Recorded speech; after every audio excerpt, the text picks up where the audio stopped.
Good afternoon, traders. This is Bill Baruch with Blue Line Futures, and this is the FX Rundown. We're seeing strong sessions from both the Canadian dollar and the Aussie dollar. First, with the Canadian, you're seeing the commodity prices supported, especially a strong day for crude oil.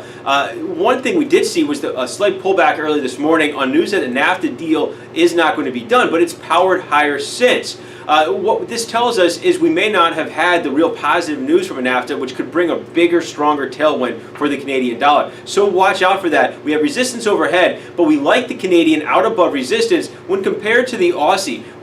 There is a ceiling area right around 73. We think that's going to keep the rallies in check. Same sort of pattern in both. You've had a nice technical spike, which is the pull, and then we've had a sort of bull flag develop over the recent sessions, and we've moved out above there from yesterday into today. One thing that's helping commodity prices in general was a strong CPI read out of the UK. You got that data, inflation, stronger inflation around the globe is supported in commodities, and you got palladium as well as crude oil across the board. You got these commodity prices moving higher and helping the Aussie and the Canadian. The dollar is a little weaker today too after mixed housing data, building permits and housing starts. So you're seeing that as well, providing a tailwind. Watch the dollar index at 94. If it gets below there, it's going to support things across the board. The Aussie, the Canadian, commodity prices, as well as, of course, the euro, which is 57% the dollar index. Now with that euro, it is in a consolidation pattern. We need to get that euro out above about 118 and right above 118 area. We have that resistance level we talked about in the FX Rundown on Monday. Go check it out.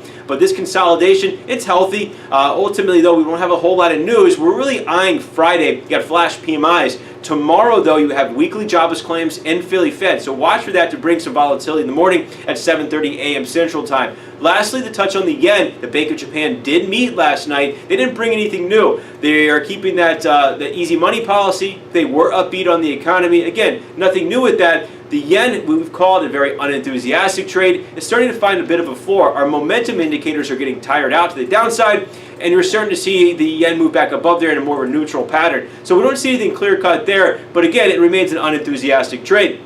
Give us a call. We're here to talk about anything on the board. You can give us a call after the data tomorrow morning at 7:30 a.m. Central Time to see how that affects the commodity market or the currency market. We're here to help on that. 312-278-0500. That's our trade desk line, and you can email us info@bluelinefutures.com. You can check our website for updates, and you can sign up for a free trial of research there. But remember, futures trading involves substantial risk of loss. It's not suitable for all investors. Thank you.